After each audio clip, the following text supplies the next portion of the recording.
성경 말씀은 창세기 29장 10절부터 30절까지의 말씀입니다. 창세기 29장 10절부터 30절 말씀, 그 중에 20절 말씀을 우리 함께 읽겠습니다. 20절 말씀입니다.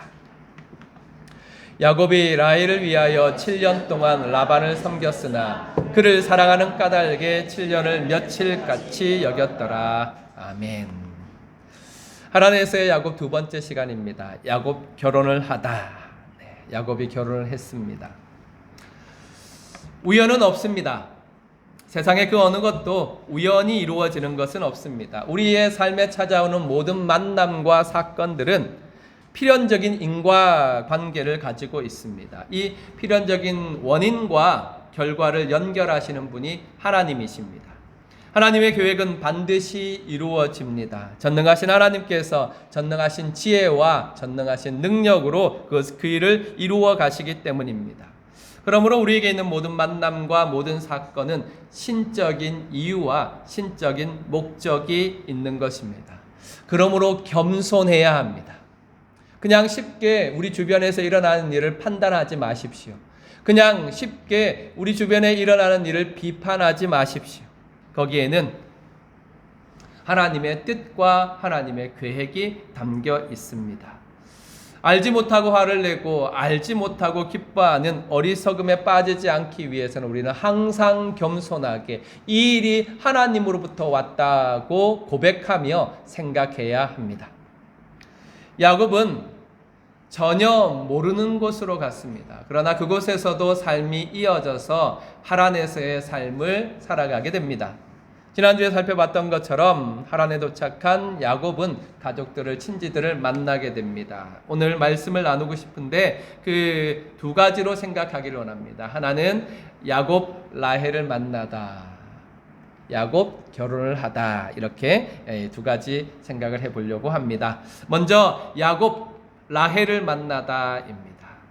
10절부터 12절까지의 말씀인데요. 우리 함께 주보에 있는 말씀을 통해서 함께 읽어가 보도록 하겠습니다. 10절부터 12절입니다. 다 같이 읽겠습니다. 야곱이 그의 외삼촌 라반의 딸 라헬과 그의 외삼촌의 양을 보고 나아가서 우물 어귀에서 돌을 옮기고 외삼촌 라반의 양떼에게 물을 먹이고 그가 라헬에게 입맞추고 소리내어 울며 그에게 자기가 그의 아버지의 생질이요 리브가의 아들됨을 말하였더니 라헬이 달려가서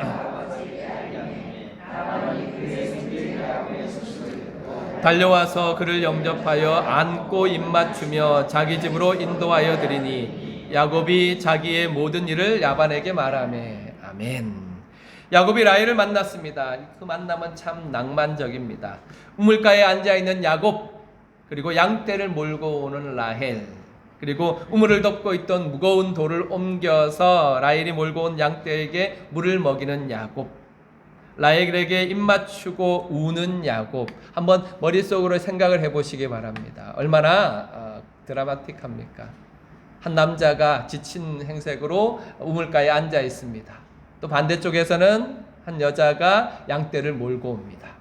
남자가 가서 우물을 덮고 있던 이 돌뚜껑을 드러내고 양떼가 물을 먹을 수 있도록 이렇게 도와줍니다. 그러면서 서로 이야기합니다. 내가 바로 너의 사촌이다. 그래서 서로 마주잡고 입맞추고 웁니다. 오랜 여행과 낯선 땅이라는 사실을 감안하더라도 야곱의 감정은 대단히 이렇게 격양되어 있었을 것입니다. 야곱에게 라헬과의 첫 만남은 정말로 이렇게 인상적이었을 것입니다. 게다가 라헬은 성경의 표현을 빌어서 말한다면 곱고 아름다웠습니다. 이렇게 야곱은 라헬을 만났습니다. 그리고 야곱은 라헬을 사랑하게 됩니다. 야곱은 라헬을 사랑했습니다. 이것은 성경에서 처음으로 기록된 러브 스토리입니다. 처음 기록된 사랑의 이야기입니다. 야곱은 라헬을 사랑했고 라헬과 결혼하기 위해서 7년을, 좀 더 정확하게 말하면 14년을 라반의 집에서 일을 했습니다. 야곱은 그의 평생에 지속적으로 라헬을 사랑했습니다. 야곱이 얼마나 이 라헬을 사랑했는지를 알 수 있는 부분들이 여러 가지가 있지만 그 중에 한 가지가 창세기 48장에 나와 있습니다. 창세기 48장은 어떤 내용이냐 하면 이제 죽음이 가까운 야곱이 족장의 유언적인 축복을 자녀들에게 하는데 12아들에게 하기 전에 먼저 누구에게 하느냐 하면 요셉의 아들 두 아들에게 먼저 축복을 하는 장면이 나옵니다. 그런데 이 족장의 유언적인 축복은 창세기에서 굉장히 중요한 일입니다. 아브라함이 이삭에게, 이삭이 또 야곱에게 했던 것처럼 아주 중요한 자리입니다. 그때 뜬금없는 말을 이제 야곱은 합니다. 7절부터 보면 야곱은 이렇게 말합니다. 내게 대하여는 내가 이전에 밧단에서 올 때 라헬이 나를 따르던 중에 가나안 땅에서 죽었는데 그것은 에브랏까지 길이 아직도 먼 곳이라 내가 거기서 그를 에브랏 길에 장사하였느니라. 에브랏은 곧 베들레헴이라 그랬습니다. 이 지금 중요한 자리, 이 두 손자에게 하나님의 이름으로 축복을 내려야 되는 자리에서 갑자기 야곱은 사랑하는 아내 라헬의 마지막 모습을 생각합니다. 전혀 관계가 없는 거죠. 그러나 야곱은 이렇게 말하는 것 같습니다. 요셉아, 내 얼굴을 보니 내 엄마 라헬이 생각나는구나. 야곱은 라헬의 아들 요셉의 얼굴을 보자 평생 동안 사랑했던 죽은 아내 라헬이 생각났습니다. 그녀의 마지막 모습, 베냐민을 낳다가 죽은 라헬이 생각났습니다. 이렇게 야곱은 라헬을 처음 만난 그 순간 그 우물가에서부터 그녀가 죽을 때까지, 아니 그녀가 죽고 난 다음에도 마음에 품고 사랑하였습니다. 이것이 야곱의 평생을 통해 우리가 배워야 할 아름다운 모습입니다. 세상에서 사람을 가장 아름답게 하는 것이 무엇이라고 생각합니까? 저는 사랑이라고 생각합니다. 세상에서 사람을 가장 사람답게 생각하는 것을 무엇이라고 생각합니까? 저는 그것을 사랑이라고 생각합니다. 사람이 사랑할 때 가장 사람다워집니다. 반대로 사람에게서 사랑을 빼버리면 그 사람은 사람이 아닌 것입니다. 그래서 예수님께서도 모든 것을 이루는 우리의 사명을 사랑이라 그렇게 말씀하신 것입니다. 우리는 야곱을 하란에서의 야곱의 삶에서 배울 것들이 그렇게 많지 않은데 그 중에서 이렇게 진실하게 라헬을 사랑하는 야곱의 모습에서 우리가 함께 배울 수 있습니다. 두 번째 배울 것은 야곱의 인내하는 사랑입니다. 18절부터 20절까지인데요. 우리 함께 읽겠습니다. 18절부터 읽겠습니다. 시작. 야곱이 라헬을 더 사랑함으로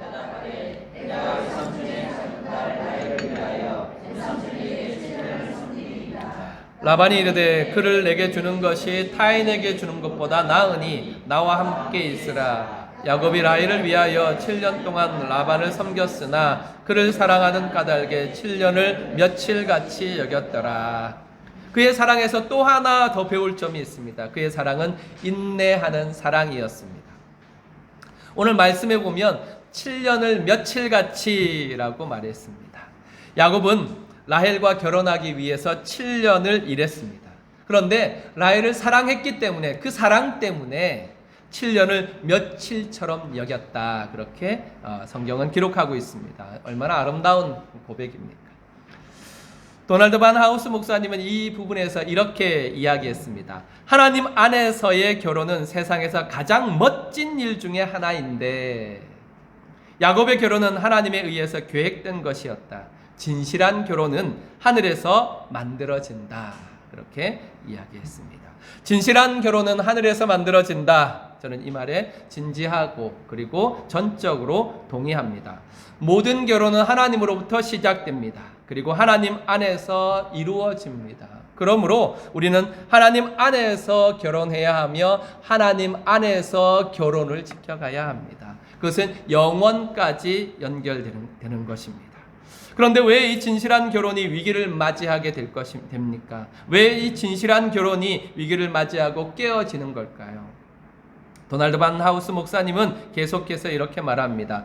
많은 경우 결혼이 땅에 도달하기 전에 요격을 받는다고 세상이 말하는 이유는 제가 이렇게 인용하고 난 다음에 집사람이 이렇게 그 주보를 읽어보거든요. 여보, 요격이 뭐야? 그러더라고요. 네, 이 군사 용어다 보니까 요격이란 말은 하늘에 떠 있는 것이 또 다른 것에 말미암아 공격을 받아 떨어지는 것을 말합니다. 그러니까 결혼이 하늘로부터 정해진 것인데 그 하늘에 있던 하늘에서 내려오는 그것이 원래 도착해야 될 곳에 도착하지 말고 않고 떨어지는 것, 그걸 요격이라고 말할 수 있을 것입니다. 이렇게 요격을 받는다고 세상이 말하는 이유는 곧 요격받아 땅에 떨어진 진실한 결혼이 땅에 떨어지는 이유는 무엇이냐? 깊고 힘이 있는 진실한 사랑 때문에 7년을 기꺼이 기다리고 그 기간을 단지 며칠로 여기는 사람이 거의 없기 때문이다. 그렇게 말했습니다. 7년을 기다리고 다시 7일을 요구할 때 사랑 때문에 7년을 참아낼 수 있는 사랑, 그게 야곱의 인내하는 사랑입니다. 야곱은 7년을 기다렸습니다. 사랑 때문에 7년을 기다렸습니다. 그런데 사기를 당했어요.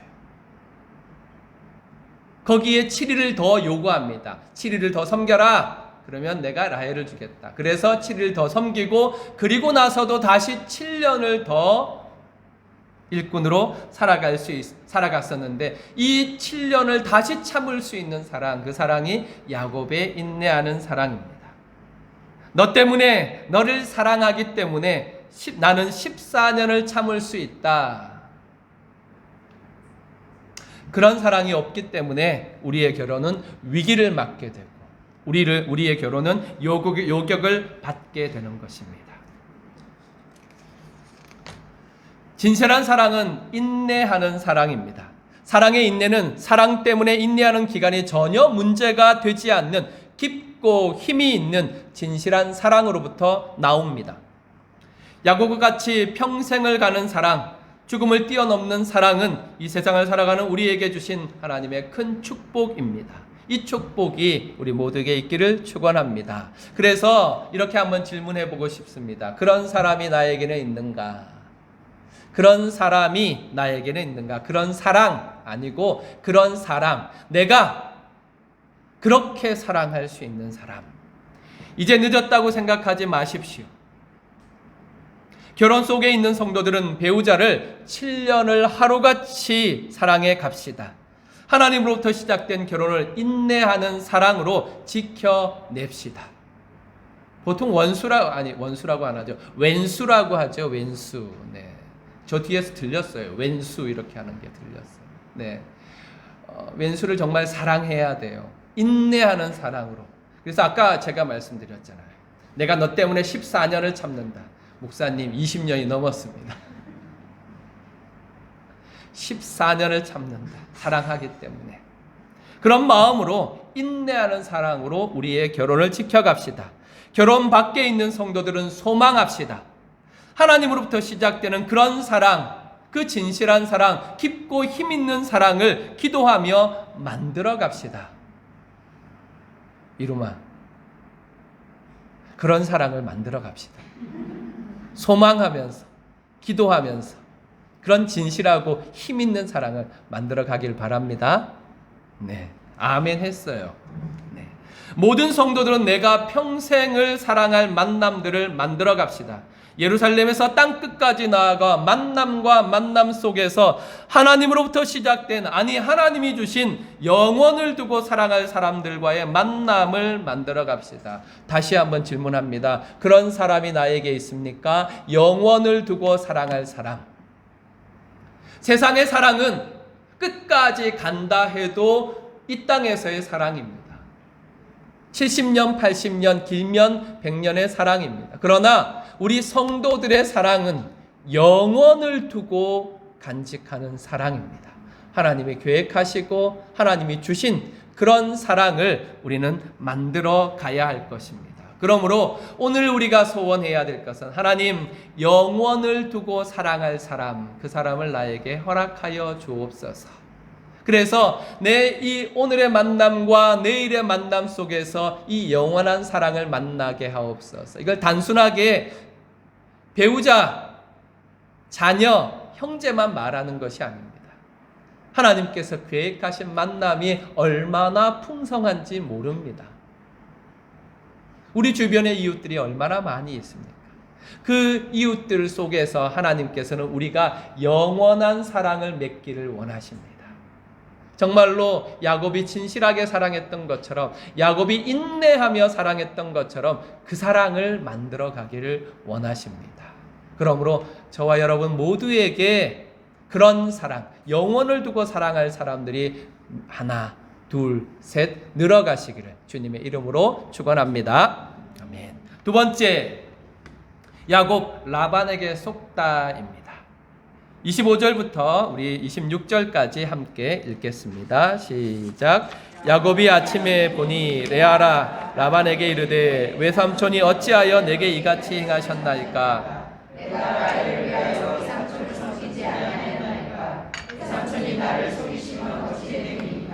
라반이 이르되 언니보다 아우를 먼저 주는 것은 우리 지방에서 하지 아니하는 바이라. 아멘.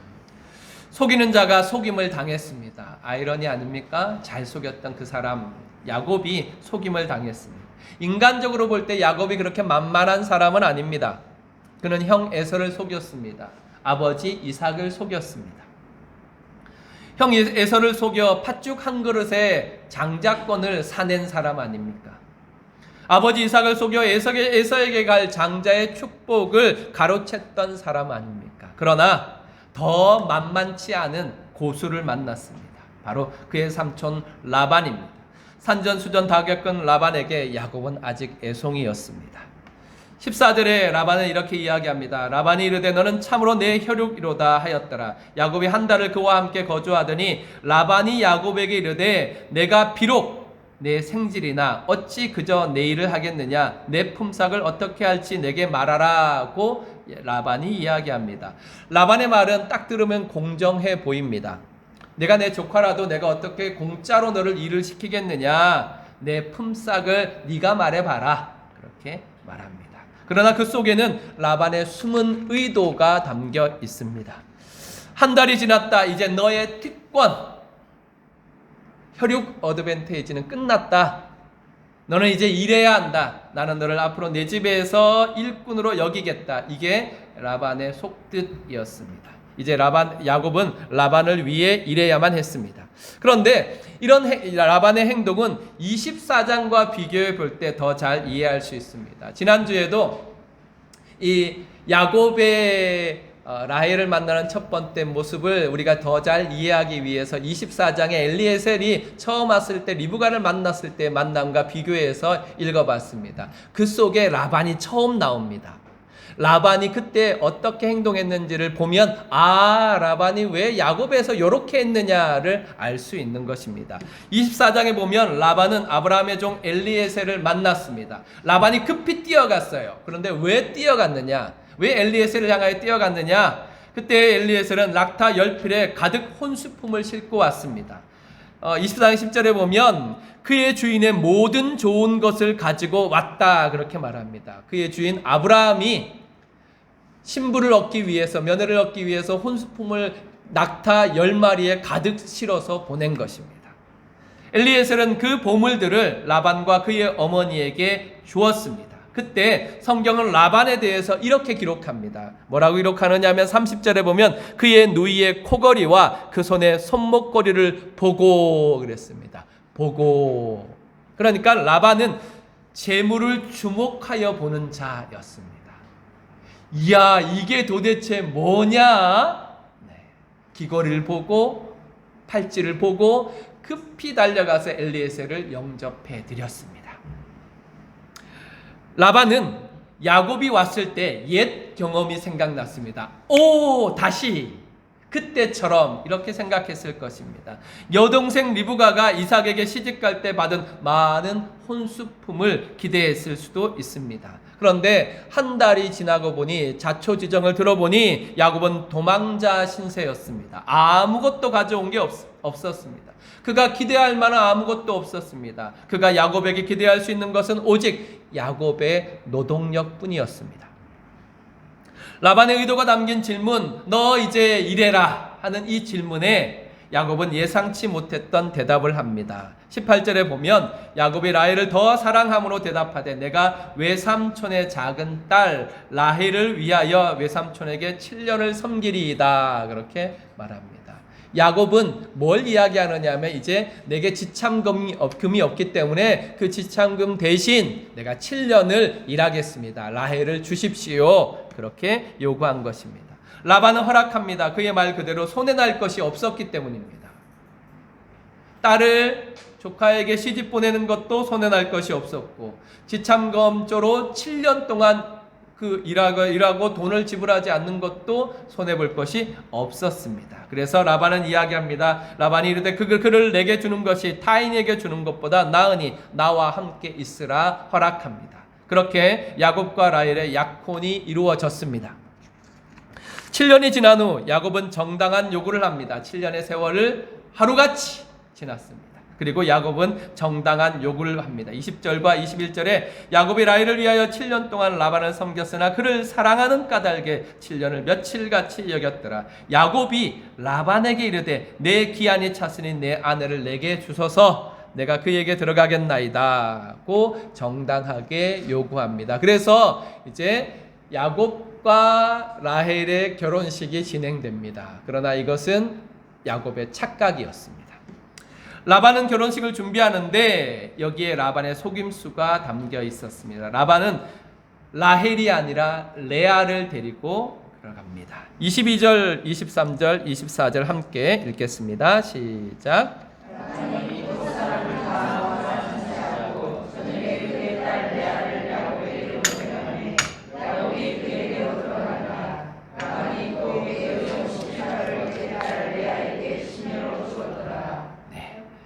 라반이 그곳 사람들을 다 모았습니다. 주변 사람들, 이웃들을 다 모았지요. 왜? 공식적으로 확정을 해야 되니까 나중에 누가 야곱이 이거 이 결혼 무효! 이렇게 말할 수 없도록 사람들을 다 모아서 진짜 결혼식을 합니다. 하지만 밤에 야곱에게 데려간 것은 레아였습니다. 다음날 일어나 보니까 라헬이 아니고 레아인 거예요.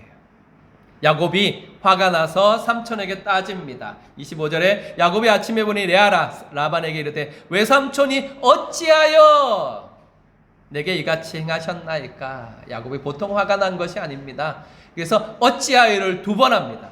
내가 라헬을 위하여 외삼촌을 섬기지 아니하였습니까? 외삼촌이 나를 속이심이 어찌 됨이니까?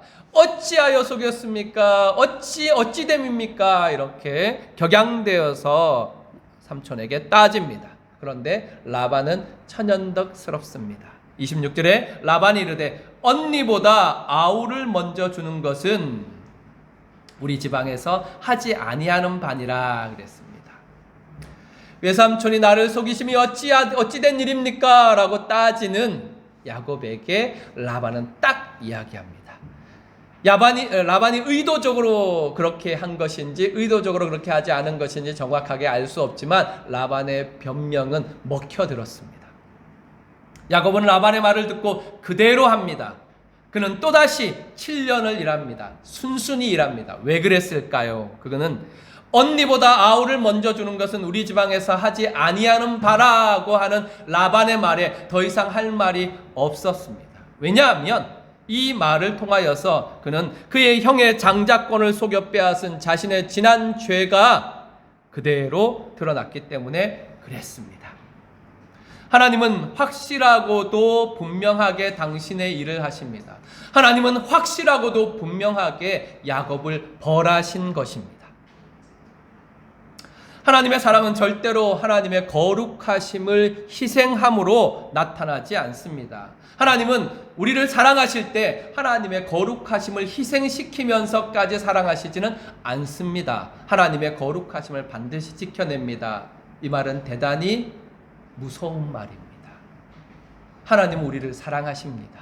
하지만 우리의 죄를 넘어가지 않으십니다. 야곱은 하나님께서 확실하게 벌하셨습니다. 아버지를 속인 야곱은 삼촌에게 속게 됩니다.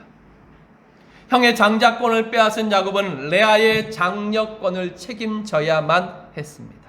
이렇게 하나님께서는 분명하고도 확실하게 야곱을 벌하십니다. 야곱을 약속대로 보호하시지만, 하나님이 약속한 대로 야곱을 보호하시고 인도하시지만 그의 죄를 넘기시지 않고 징계하셨습니다. 왜 그렇게 하십니까? 그것이 야곱에게 유익하기 때문에 그렇습니다. 사랑하는 성도 여러분, 잊지 맙시다. 하나님께서 성도에게 공정한 벌을 내리시는 것은 진노가 아니라 사랑입니다. 공정한 벌은 우리의 양심을 자극하여 우리가 저지른 악한 일을 돌아보게 합니다. 그리고 회개하고 돌이키게 합니다. 이것은 마지막 심판을 위한 준비입니다. 세상 모든 사람들은 마지막 날에 자기가 행한 일을 따라 심판을 받게 될 것입니다. 우리 주님 앞에 서게 되는 그날에 세상의 모든 사람들은 그가 행한 일을 따라서 심판을 받게 될 것입니다. 그 심판에서, 그 행한 일을 따르는 행한 대로 받는 심판에서 살아남을 수 있는 사람, 영벌을 멸할 사람은 아무도 없습니다. 그들에게는 회개의 기회도 없고 구원자도 없습니다. 그때는 회개할 기회도 없습니다. 그때는 그들에게 구원자도 없습니다. 그들이 의지하던 모든 것은 그날에 그들을 위하여서 아무것도, 아무 능력도 발휘할 수 없게 될 것입니다. 그러나 성도들에게는 다릅니다. 성도들에게는 하나님의 은혜가 있습니다. 지금 죄에 대해 하나님이 우리에게 공정한 벌을 내리시는 것은 하나님의 사랑입니다. 지금 하나님께서 야곱을 벌하시는 것은 하나님의 사랑이요 하나님의 은혜입니다. 그를 회개하게 하시는 하나님의 은혜요, 그를 용서하시는 하나님의 은혜인 것입니다. 우리에게도 동일합니다. 우리에게도 마찬가지입니다. 하나님은 우리를 사랑하십니다. 그런데 하나님께서 우리를 어렵고 힘든 일로 벌하실 때가 있습니다. 물론 우리가 당하는 모든 고난은 우리의 죄 때문인 것은 아닙니다. 하지만 그 속에 분명히 우리의 죄의 결과들이 담겨 있습니다. 요 모양 요 꼴인 나에 대해서 변명하지 마십시오. 하나님께서는 원인 없는 결과를 가지고 오시지 않으십니다. 그런데 이 일에 대해서 우리가 꼭 기억해야 될 것이, 이것이 하나님이 우리를 사랑하시는 은혜의 결과라는 사실을 꼭 기억해야 합니다.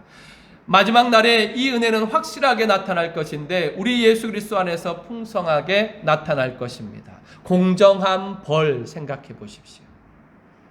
이 공정한 벌에 따른다면 우리는 그 누구도 영생을 얻어 천국에 들어갈 자가 없습니다. 그러나 하나님께서는 우리가 받아야 될 그 죄의 값을 미리 예수 그리스도 안에서 십자가에서 치르게 하셨습니다. 주님은 우리를 대신하여 우리의 죄값을 치름으로 말미암아 우리가 공정한 벌을 넘어 하나님의 은혜와 하나님의 사랑 안에 들어가게 하셨습니다. 이렇게 하나님께서는 하나님의 거룩하심과 사랑을 완성하셨습니다. 그러므로 우리는 야곱과 같이 벌을 받을 때에 정말로 하나님께서 그 속에서 우리에게 요구하시는 사랑을, 우리에게 요구하시는 회개를, 우리에게 요구하시는 돌이킴을 이루어 나아가야 될 것입니다. 그러므로 우리는 우리에게 악을 행하는 자를 미워하지 말아야 합니다. 아까 왼수 이야기도 했지만 우리에게 악을 행하는 사람, 라반과 같은 사람이 우리에게 있지 않습니까? 내가 7년을 저를 위해서 어떻게 일했는데 나한테 이렇게 배신을 때리느냐, 나한테 사기를 치느냐, 내가 다시는 너와 상종하지 않으리라, 내가 다시는 너하고 얼굴을 대하지 않으리라 하며 우리가 돌아선 사람들이 있지 않습니까? 사기를 치고 거짓을 행하는 자까지 사랑하라 그랬습니다. 왜냐하면 그들은 악합니다. 그들이 악하지 않은 것이 아닙니다. 그러나 하나님은 그들을 통해 우리를 다듬어 가십니다. 꼭 기억하십시오. 절대로 그들의 악함이 하나님의 선함을 이길 수 없습니다. 이게 우리가 믿는 믿음입니다. 그들이 아무리 악하여도, 세상이 아무리 악하여도 그 세상의 악함이 하나님의 선하심, 하나님의 선하신 뜻, 하나님의 선하신 행하심, 그 속에서 합력하여 선을 이루어 우리를 영원에 이르게 하시는 하나님의 선하심을 이길 수 없습니다. 심지어 나의 악함도 하나님의 선함을 이길 수 없습니다. 하나님은 반드시 하나님의 약속하신 대로 우리의 구원을 이루어 가실 것입니다. 그러므로 이 사실을 믿고 하나님 때문에 인내하며 하나님 때문에 사랑할 수 없는 자를 사랑하며 하나님 때문에 살아가시기를 주님의 이름으로 축원합니다. 우리 함께 다시 고백해 봅시다. 그들의 악함이 하나님의 선함을 이길 수 없습니다. 한번 다 같이 하겠습니다. 시작. 머릿속으로 생각하십시오. 그들 누구 어떤 사람, 나에게 사기친 그 사람, 나에게 악을 행한 그 사람, 나를 모함했던 그 사람, 내 마음을 찢어놨던 그 사람, 그 사람의 그 악함이 나를 향하신 하나님의 사랑을 절대로 이길 수 없습니다. 믿으시기 바랍니다. 또 하나, 나의 악함이 하나님의 선함을 이길 수 없습니다. 고백하겠습니다. 시작. 나의 연약함, 나의 부족함, 나의 부끄러움, 그것조차도 나를 향하신 하나님의 선하심을 이길 수 없습니다. 결국 우리는 어떻게 될 것입니까? 하나님의 언약의 약속을 따라 우리 주 예수 그리스도 안에서 하나님의 선하심 안에 깊이 들어가게 될 것입니다. 이것을 소망하시면서 사랑할 수 없는 자를 사랑하시면서 인내함으로 이 땅을 그리스도인답게 살아가시기를 주님의 이름으로 축원합니다. 아멘.